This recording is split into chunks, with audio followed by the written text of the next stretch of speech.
guys, it's your special, your favorite mama, MamaSkye, aka Lenora T, aka Banter Diva.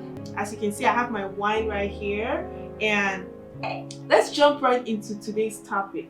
Today we'll be talking about the myths that you hear about motherhood.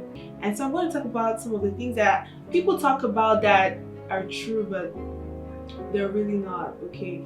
Don't let them fool you. If this is your first time here, please don't forget to subscribe. On here we talk about mama stuff, beauty, lifestyle, and all things fun. And if this is not your first time, thank you so much for coming back and for subscribing.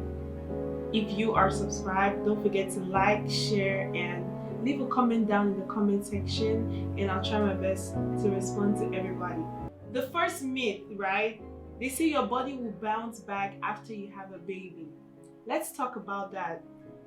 There's a lot of celebrities on here that after they have babies, they come and they post this, perfect picture of their body. They just had the baby, their stomach is flat. I'm not calling names, but you know what? The fact is, people's genes are different, right? So maybe their genes permits them to bounce back immediately after they had a baby, but don't let that fool you. Your genes might be different. I'm not saying that their body did not bounce back. Maybe their bodies did, but I'm pretty sure there's some of them that their bodies did not bounce back. So I don't want you to be fooled by the fact that your body will bounce back. Because personally, I thought my body will bounce back. And guess what? It did not. It did not. It seriously did not. And that broke my heart. That put me in a place where I thought I would never be. And that will take us to the next topic. So don't sit there and think that your body is just going to go back to where it was. It's not going to. You had a baby for 9 months. Your body is going to go through so much, so many changes. You'll be surprised, but yeah, your body is not elastic. It can't just expand and then go back. No, it takes time. And I really just want to, tell all the moms that don't be hard on yourself, but it's going to be okay. Even if your body doesn't go back to normal, or not normal, but to what it was, that's totally fine. And that takes me to the next point. When things like this happen, you find yourself in a really dark place. And I'm talking about that because I was there, to be honest. There's this thing they call postpartum depression. It might sound like a very deep word, but postpartum depression is real. They call it PPD, but it's postpartum depression. And a lot of people will say postpartum depression is only for white people. That's another myth. It's a lie. Postpartum depression can happen to anybody, and there's different levels to it. There's a really extreme cases of postpartum depression, and there's cases that you don't even think that it's happening to you, but it is happening to you. So personally, my body went through so much. When I was pregnant, I didn't go through so many changes on my body. Everybody was like, oh my god, you look so good, you look so good. And as soon as I had the baby, my body changed for I don't know what to explain, but I could not recognize myself in the mirror. And that's a different video for another day, and I'm actually going to talk about that. But I just want to let you all know that postpartum depression is not only for white people like people say. It happens to anybody and everybody. And so I hate to see people say things like, oh, you don't show herself, or oh, she doesn't take care of her body, she doesn't take care of herself, because postpartum depression is real. And I just want to let you all know that that's a myth. Postpartum depression can happen to anybody. It happened to me, so I'm the Africanest of the Africans, so yeah. Another myth that someone told me is that Tatina will make your baby big.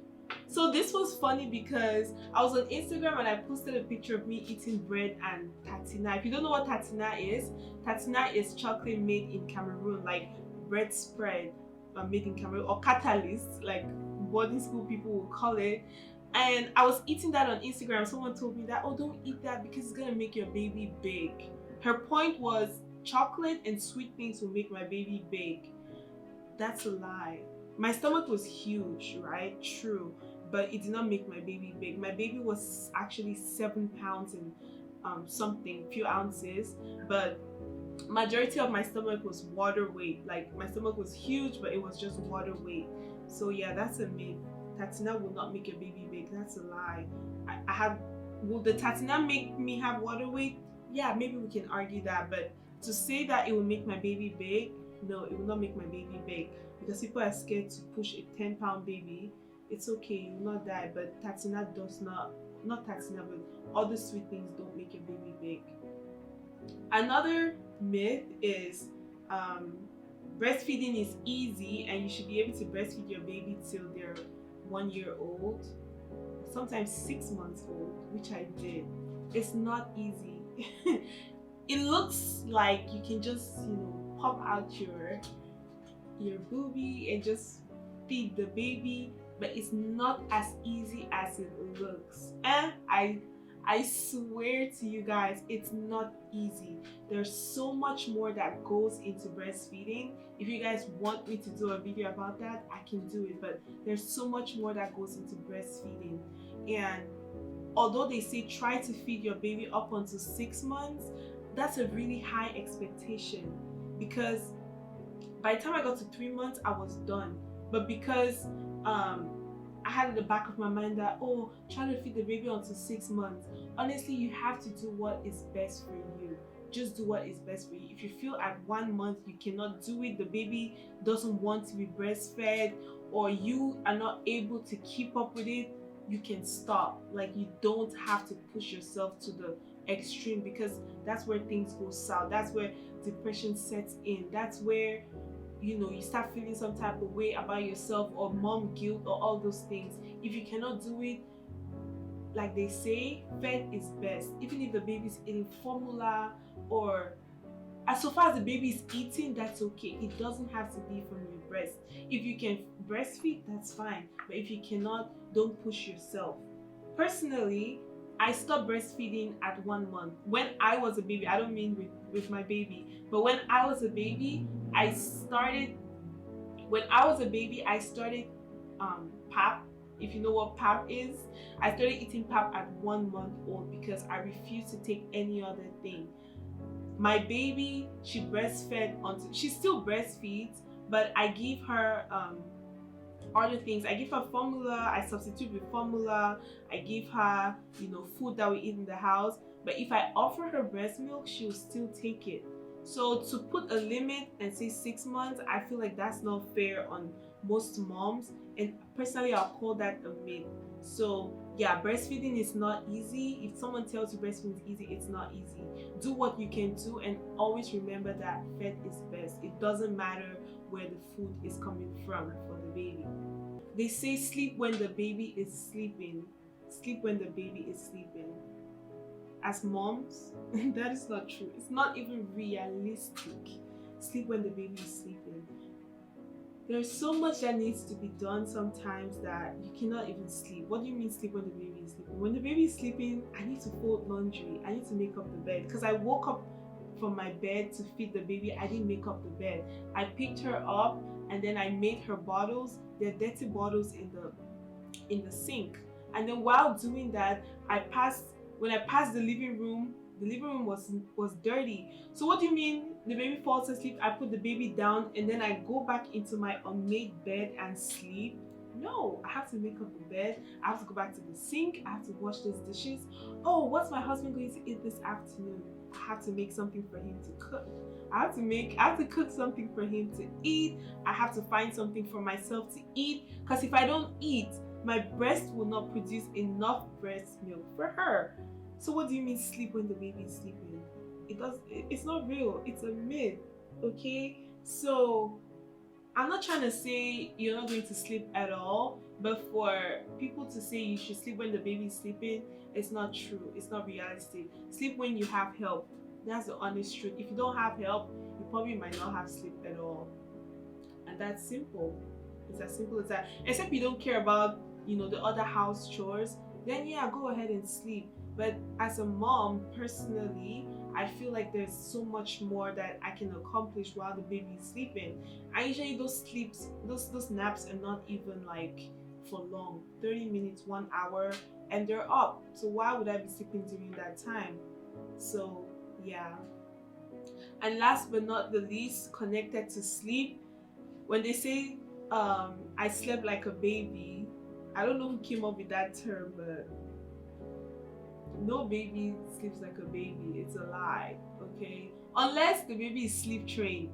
And before you come for me, not every mom is for sleep training. They think sleep training is so harsh, or it's neglect, it's negligence, not negligence, but it's abandoning the baby.